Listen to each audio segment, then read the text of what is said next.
নানা আয়োজনে পবিত্র ঈদে মিলাদুন্নবী উদযাপন। চট্টগ্রামে জশ্নে জুলুসে পদদলিত হয়ে দুজনের মৃত্যু। নুরাল পাগলার মাজারের ঘটনায় রাজবাড়ী থমথমে। ৩,৫০০ জনের বিরুদ্ধে মামলা। নির্বাচন বানচালের ষড়যন্ত্র অংশ বলছে বিএনপি। ডাকসু নির্বাচনের শেষ প্রচারণায় সরগরম ঢাকা বিশ্ববিদ্যালয়। ৮ মূলনীতি নিয়ে ডাকসুতে ছাত্র দলের প্যানেলের ইশতেহার ঘোষণা। দেখছিলেন ক্রাউন সিমেন্ট সংবাদ শিরোনাম। নানা আয়োজনে উদযাপন হচ্ছে মহানবী হযরত মুহাম্মদ সাল্লাল্লাহু আলাইহি ওয়াসাল্লামের জন্মদিন পবিত্র ঈদে মিলাদুন্নবী। এ উপলক্ষে রাজধানীতে বের করা হয় জশ্নে জুলুস।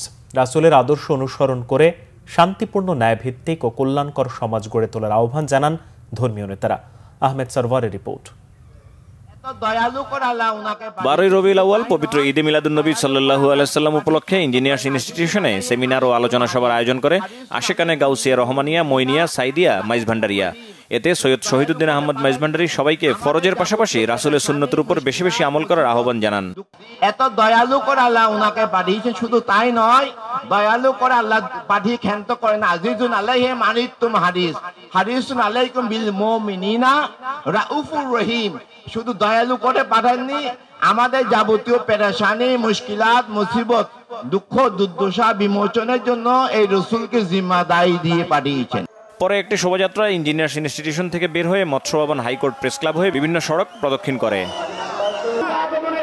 পবিত্র ঈদে মিলাদুন্নবী উপলক্ষে শোভাযাত্রা বের করে বিশ্ব সুন্নি আন্দোলন ও ইনসানিয়াতে বিপ্লব। শোভাযাত্রাটি জাতীয় প্রেস ক্লাবের সামনে থেকে বের হয়ে বেশ কয়েকটি সড়ক প্রদক্ষিণ করে। ঈদে মিলাদুন্নবী উপলক্ষে আলোচনা, দোয়া মোনাজাত ও র্যালির আয়োজন করেছে মাদার টেক পুরাতন কেন্দ্রীয় জামে মসজিদ কমিটি। এলাকার বিভিন্ন মাদ্রাসার শিক্ষক শিক্ষার্থী সহ বিপুল সংখ্যক ধর্মপ্রাণ মুসলমান এতে অংশ নেন। র্যালিটি বাসাবো এলাকার বিভিন্ন সড়ক প্রদক্ষিণ করে। পবিত্র ঈদে মিলাদুন্নবী সাল্লাল্লাহু আলাইহি ওয়াসাল্লাম উপলক্ষে মিরপুরের মাজার প্রাঙ্গণ থেকে জশ্নে জুলুস বের করে আহলা দরবার শরীফ। পীরজাদা সৈয়দ আবরার ইবনে সেহাব এতে নেতৃত্ব দেন। আমরা ধিক্কার জানাই তাদের, যারা নিজের সন্তানের জন্মদিনে মিষ্টি বিতরণ করেন, তবে সরকারে দো আলমের শুভ আগমনের আনন্দ উদযাপনে তারা দলিল খুঁজেন। আল্লাহ রব্বুল আলমিনের দরবারে আমাদের আখরি আরজি থাকবে, শেষ নিঃশ্বাস পর্যন্ত যেন আমরা এই ঈদে মিলাদুন্নবী সাল্লাল্লাহু আলাইহি সাল্লাম উদযাপন করে যেতে পারি। আমিন। শোভাযাত্রাটি মিরপুর ও এর আশপাশের এলাকা প্রদক্ষিণ করে আবারও মাজার প্রাঙ্গণে গিয়ে শেষ হয়। পরে রক্তদান কর্মসূচির আয়োজন করা হয় আহলা দরবার শরীফের পক্ষ থেকে। আহমেদ সরওয়ার, বাংলা ভিশন, ঢাকা। এদিকে চট্টগ্রামে ঈদে মিলাদুন্নবীর জশ্নে জুলুসের শোভাযাত্রায় পদদলিত হয়ে দুজনের মৃত্যু হয়েছে। স্থানীয়রা জানান, দুপুরে মহানগরীর মুরাদপুরে জশ্নে জুলুসের শোভাযাত্রা চলাকালে প্রচণ্ড গরমে বেশ কয়েকজন অসুস্থ হয়ে নিচে পড়ে যায়। এ সময় তারা পদদলিত হন। গুরুতর আহত অবস্থায় তাদেরকে চট্টগ্রাম মেডিকেল কলেজ হাসপাতালে নেওয়া হলে চিকিৎসক দুজনকে মৃত ঘোষণা করেন। নিহতরা হলেন পটিয়া উপজেলার বাসিন্দা আইয়ুব আলী ও নগরীর কালামিয়া বাজার এলাকার সাইফুল ইসলাম। প্রতি বছরের মতো সকালে শুরু হয় 54তম জশ্নে জুলুস। ঐতিহ্যবাহী জুলুসকে ঘিরে জনসমুদ্রে পরিণত হয় নগরীর 16 শহর, বিবিরহাট, মুরাদপুর, বহদ্দারহাট, 2 নম্বর গেট, জিইসি এবং ওয়াসা মোড় এলাকা। যথাযথ ধর্মীয় মর্যাদায় দেশের বিভিন্ন জায়গায় উদযাপন হচ্ছে ঈদে মিলাদুন্নবী। সকালে হবিগঞ্জে আহলে সুন্নাত ওয়াল জামাত সমন্বয় পরিষদের উদ্যোগে জশ্নে জুলুসে শোভাযাত্রা হয়েছে। এতে উপস্থিত ছিলেন বিএনপির কেন্দ্রীয় সাংগঠনিক সম্পাদক জি.কে. গৌস। বর্ণাঢ্য র্যালি হয়েছে সিলেটে। বাংলাদেশ আঞ্জুমানে তালামিজা ইসলামিয়ার উদ্যোগে র্যালিটি নগরীর সোভানীঘাট এলাকা থেকে বের হয়ে প্রধান সড়কগুলো প্রদক্ষিণ করে। দিনটি উপলক্ষে বর্ণাঢ্য র্যালি হয়েছে ময়মনসিংহে। দুপুরে মোজাদ্দেদিয়া তরিকাত মিশনের উদ্যোগে নগরীর লালকুঠি দরবার শরীফ থেকে র্যালিটি প্রধান সড়ক প্রদক্ষিণ করে। উৎসবমুখর পরিবেশে ঈদে মিলাদুন্নবী উদযাপন হয়েছে রাজশাহীতে। সকালে নগরীতে জশ্নে জুলুসে একটি শোভাযাত্রা বিভিন্ন সড়ক প্রদক্ষিণ করে। দিনটি ঘিরে র্যালি, আলোচনা সভা ও দোয়া মাহফিল হয়েছে রংপুরে। এ সময় বিশ্বনবীর জীবন দর্শন সকল মানুষের মাঝে ছড়িয়ে দেওয়ার আহ্বান জানান বক্তারা। দিবসটি উপলক্ষে মুন্সিগঞ্জের লিচুতলা এলাকা থেকে একটি বর্ণাঢ্য শোভাযাত্রা বের করা হয়। শহরের প্রধান সড়কগুলো প্রদক্ষিণ করে একই স্থানে গিয়ে শেষ হয়। এছাড়া খাগড়াছড়ি, ফরিদপুর সহ দেশের নানা জায়গায় পবিত্র ঈদে মিলাদুন্নবী উদযাপন করা হয়। বিএনপির স্থায়ী কমিটির সদস্য মির্জা আব্বাসের অভিযোগ, এক শ্রেণীর লোকেরা চাচ্ছে যেন নির্বাচন না হয়। মাজার ভাঙাসহ অস্থিরতা বিচ্ছিন্ন কিছু নয়। নির্বাচনকে সামনে রেখে এ ধরনের আরও কিছু ঘটতে পারে বলেও শঙ্কা জানান তিনি। গণ অধিকার পরিষদের সভাপতি নুরুল হক নূরের ওপর হামলা উদ্দেশ্যমূলক, সুষ্ঠু তদন্ত করে বিচার দাবি করেছেন বিএনপির স্থায়ী কমিটির সদস্য মির্জা আব্বাস। তিনি বলেন, টার্গেট করে কিছু লোকের ওপর হামলা হচ্ছে, সরকারের দেখা দরকার কোথা থেকে এগুলো হচ্ছে। দেশ স্বাভাবিক প্রক্রিয়ার মধ্য দিয়ে যাচ্ছে না বলেও মন্তব্য করেন মির্জা আব্বাস। এদিকে ঈদে মিলাদুন্নবী উপলক্ষে নয়াপল্টনে বিএনপির কেন্দ্রীয় কার্যালয়ে দোয়া মাহফিলের আয়োজন করা হয়। এখনও দেশবিরোধী চক্রান্ত অব্যাহত আছে, নির্বাচন নিয়ে ষড়যন্ত্র চলছে, এমন অভিযোগ করেছেন বিএনপির সিনিয়র যুগ্ম মহাসচিব রুহুল কবির রিজভী। বলেন, লাশ পুড়িয়ে দেওয়ার মতো ঘটনা আন্তর্জাতিক ষড়যন্ত্রেরই অংশ হতে পারে। বিএনপি মহাসচিব মির্জা ফখরুল ইসলাম আলমগীরের সাথে সাক্ষাৎ করেছেন পাকিস্তানের নতুন হাই কমিশনার ইমরান হায়দার। শনিবার সকাল 10:30টায় গুলশানে চেয়ারপারসনের কার্যালয়ে যান পাকিস্তানের হাই কমিশনার।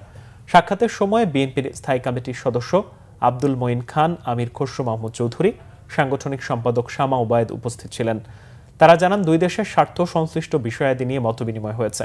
গত 17 আগস্ট রাষ্ট্রপতি মোহাম্মদ শাহাবুদ্দিনের কাছে নতুন হাই কমিশনার তার পরিচয়পত্র পেশ করেন। নতুন হাই কমিশনারের দায়িত্বে আসা পাকিস্তান পররাষ্ট্র সার্ভিসের কর্মকর্তা ইমরান হায়দার সবশেষ মিয়ানমারের রাষ্ট্রদূত ছিলেন।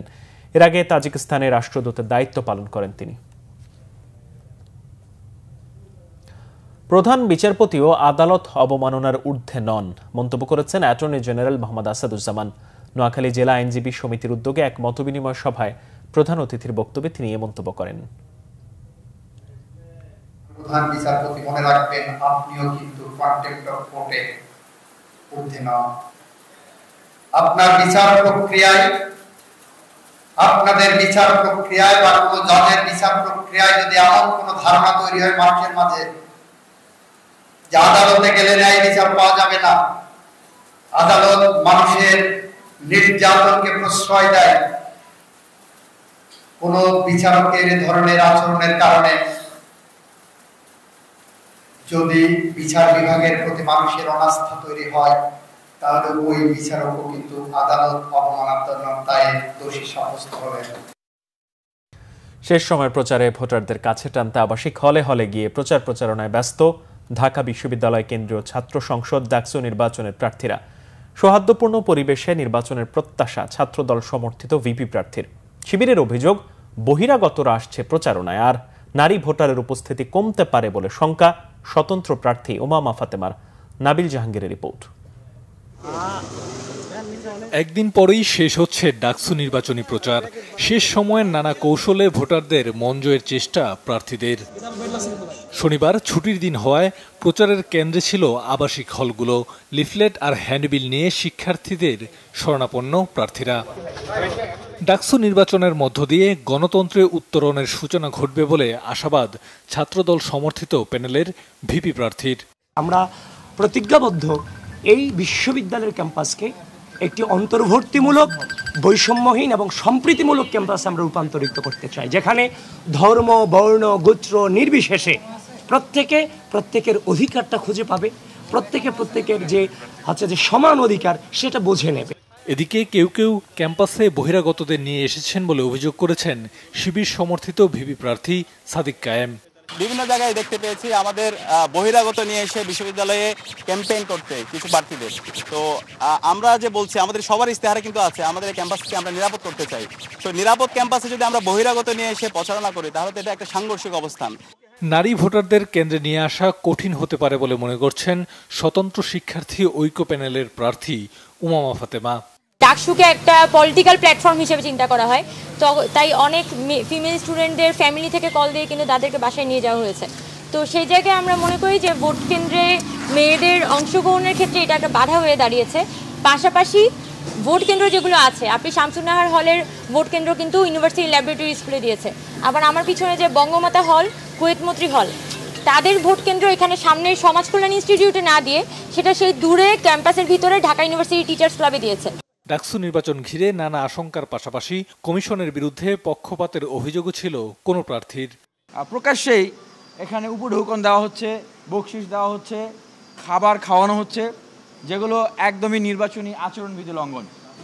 সেই জায়গাটা বলতে চাই যে, এবং বিশ্ববিদ্যালয় প্রশাসনের জায়গা থেকে কাউকে ন্যূনতম তিরস্কার পর্যন্ত করা হয় নাই। শিক্ষার্থী একটা সন্দিহান কনসার্ন কথা এখনো বারবার করে জানাচ্ছেন যে ভাই এই যে আমাদের হলপাড়া যদি ভোট কেন্দ্র ঠিক এফবিসি দেওয়া যেত, এফবিসি দিলে কিন্তু আমরা স্বাচ্ছন্দ্যে আমরা ভোট দিতে পারতাম, কিন্তু আমাদের হলপাড়া ভোট কেন্দ্র নিয়ে গেছে একদম উদয়নে। এক্ষেত্রে হয়তো আমাদের মধ্যে একটা বিড়ম্বনার শিকার, আমরা বিড়ম্বনার শিকার।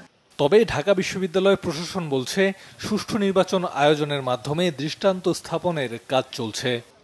নাবিল জাহাঙ্গীর, বাংলা ভিশন, ঢাকা। দর্শক, ঢাকা বিশ্ববিদ্যালয় ক্যাম্পাসে আছেন আমাদের সহকর্মী ফজলে রাব্বি, যুক্ত হব তার সাথে। রাব্বি, ডাকসুর নির্বাচনের শেষ মুহূর্তের প্রচার প্রচারণা কেমন দেখছেন, আর শিক্ষার্থীদের মাঝে উচ্ছ্বাস কেমন দেখছেন?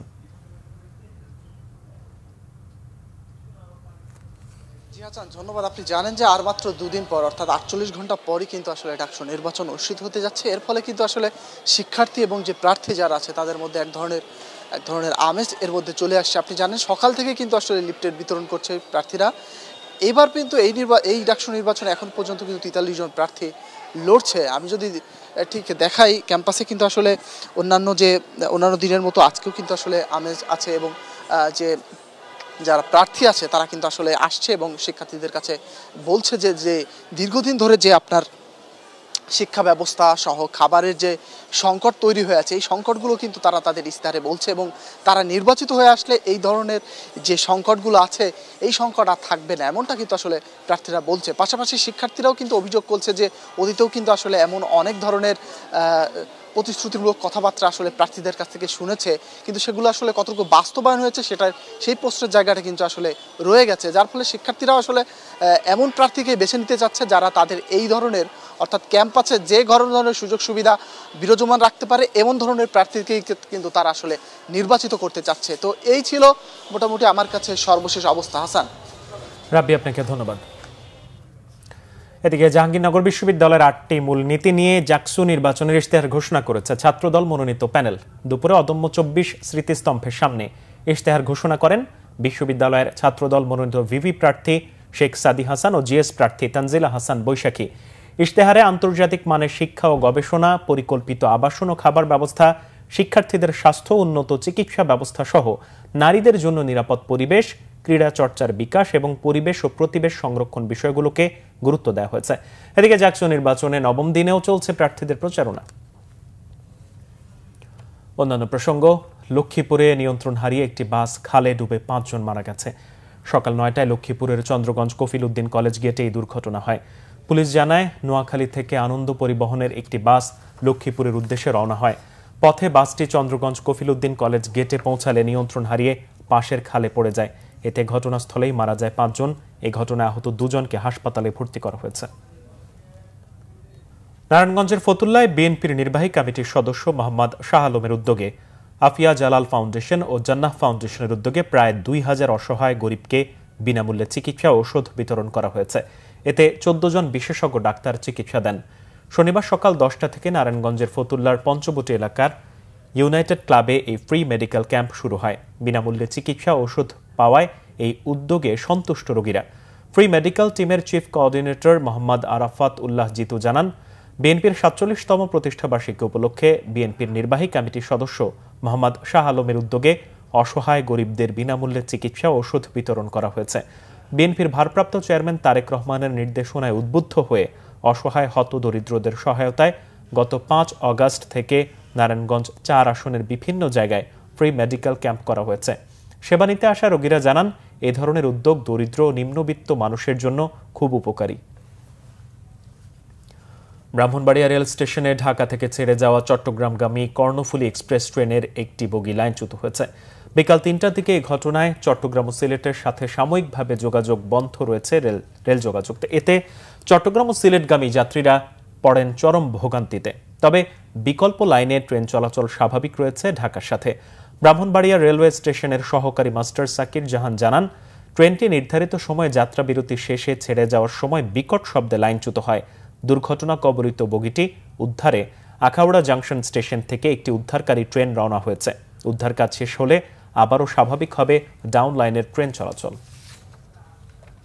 দেশের বিভিন্ন জায়গার আরও কিছু খবর নিয়ে এবার একটি ডেস্ক রিপোর্ট।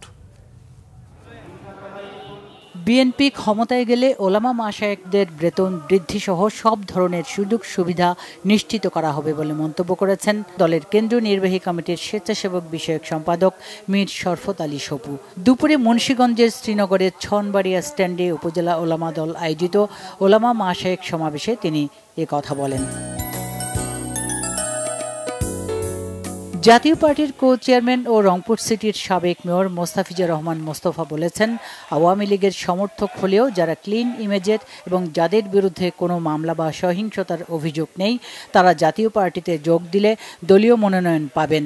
দুপুরে রংপুর নগরীর সেন্ট্রাল রোডে জাতীয় পার্টির দলীয় কার্যালয়ে কর্মী সমাবেশ শেষে তিনি সাংবাদিকদের এসব কথা বলেন। চট্টগ্রাম বিশ্ববিদ্যালয় ও পার্শ্ববর্তী এলাকার নিজেদের পৈতৃক সম্পত্তি বলে দাবি করেছেন চট্টগ্রাম ৫ আসনের জামায়াত নেতা ইঞ্জিনিয়ার সিরাজুল ইসলাম। জামায়াত নেতার এমন একটি বক্তব্যের ভিডিও শুক্রবার রাতে সামাজিক যোগাযোগ মাধ্যমে ছড়িয়ে পড়ে। এদিকে সিরাজুল ইসলামের বক্তব্য প্রত্যাখ্যান করে তীব্র প্রতিবাদ জানিয়েছে বিশ্ববিদ্যালয়ের শাখা ছাত্র শিবির। বিএনপির প্রতিষ্ঠা বার্ষিকী উপলক্ষে আলোচনা সভা হয়েছে সাভারে। অনুষ্ঠানে প্রধান অতিথি ছিলেন বিএনপির কেন্দ্রীয় সহপরিবার কল্যাণ বিষয়ক সম্পাদক সাবেক সংসদ সদস্য ডাক্তার দেওয়ান মোহাম্মদ সালাউদ্দিন। এদিকে আশুলিয়ায়ও প্রতিষ্ঠা বার্ষিকী উপলক্ষে আলোচনা সভা হয়েছে। নয়ারহাট এলাকায় পাথালিয়া ইউনিয়ন বিএনপির সভাপতি মোহাম্মদ আব্দুস সুবহানের সভাপতিত্বে এতে প্রধান অতিথি ছিলেন ঢাকা ১৯ আসনের সাবেক সংসদ সদস্য ডাক্তার দেওয়ান মোহাম্মদ সালাউদ্দিন বাবু। হবিগঞ্জে রাষ্ট্র সংস্কারের প্রস্তাবনা তৌহিদ ভিত্তিক আধুনিক রাষ্ট্র ব্যবস্থা শীর্ষক গোল টেবিল বৈঠক হয়েছে। দুপুরে হবিগঞ্জ প্রেস ক্লাবে আয়োজিত অনুষ্ঠানে অংশ নেন সাংবাদিক, গণমাধ্যম ব্যক্তিত্ব ও সুশীল সমাজের প্রতিনিধিরা। সাতক্ষীরা পল্লী বিদ্যুৎ সমিতির ৪ কর্মকর্তাকে বরখাস্ত সহ এবং বাংলাদেশ পল্লী বিদ্যুতায়ন বোর্ডের দুর্নীতি ও অনিয়ম প্রতিবাদ সহ কেন্দ্র ঘোষিত ৪ দফা দাবিতে গণছুটি ঘোষণা করেছেন পাটকেলঘাটা পল্লী বিদ্যুৎ সমিতির এজিএম সাধন কুমার দাস। পাটকেলঘাটা পল্লী বিদ্যুৎ সমিতির সামনে এক সংবাদ সম্মেলন থেকে এই গণছুটির ঘোষণা দেওয়া হয়। বিটিসিএল মগবাজার ও ঢাকা সিটি কর্পোরেশন উত্তরের উদ্যোগে মশক নিধন কর্মসূচি হয়েছে। প্রধান অতিথি ছিলেন ঢাকা মহানগর উত্তরের সাবেক আহ্বায়ক সাইফুল আলম নীরব। তিনি বলেন, বিএনপির ভারপ্রাপ্ত চেয়ারম্যান তারেক রহমানের নির্দেশে বর্তমানে ডেঙ্গু চিকুনগুনিয়া যেভাবে ছড়াচ্ছে, সাধারণ জনগণকে সেই উপদ্রব থেকে মুক্তির জন্য মশক নিধন কর্মসূচি চলছে। টাঙ্গাইলের নাগরপুরের শুভ স্মৃতি ফুটবল টুর্নামেন্ট হয়েছে। উপজেলার ৫০টিয়া Meher Ali Khan school and college মাঠে জাহাঙ্গীর আলম স্মৃতি সংঘের উদ্যোগে এই টুর্নামেন্ট হয়। প্রধান অতিথি ছিলেন কেন্দ্রীয় ছাত্রদলের সাবেক সহ সাধারণ সম্পাদক রেজাউর রহমান তপন। অনুষ্ঠানের উদ্বোধন করেন নাগরপুর থানার OC Rafiqul Islam. Bangla vision news desk. সংবাদ শেষ করব ক্রাউন সিমেন্ট শিরোনামগুলো আরো একবার জানিয়ে। নানা আয়োজনে পবিত্র ঈদে মিলাদুন্নবী উদযাপন। চট্টগ্রামে জশ্নে জুলুসে পদদলিত হয়ে 2 জনের মৃত্যু। নুরাল পাগলার মাজারের ঘটনায় রাজবাড়ী থমথমে। ৩,৫০০ জনের বিরুদ্ধে মামলা। নির্বাচন বানচালের ষড়যন্ত্রের অংশ বলছে বিএনপি। ডাকসু নির্বাচনের শেষ প্রচারণায় সরগরম ঢাকা বিশ্ববিদ্যালয়। 8 মূলনীতি নিয়ে জাকসুতে ছাত্রদলের প্যানেলের ইশতেহার ঘোষণা। এই ছিল এখনকার মতো। পরের সংবাদ সন্ধ্যা 7:30টায় দেখার আমন্ত্রণ রইল। এতক্ষণ সাথে থাকায় ধন্যবাদ সবাইকে।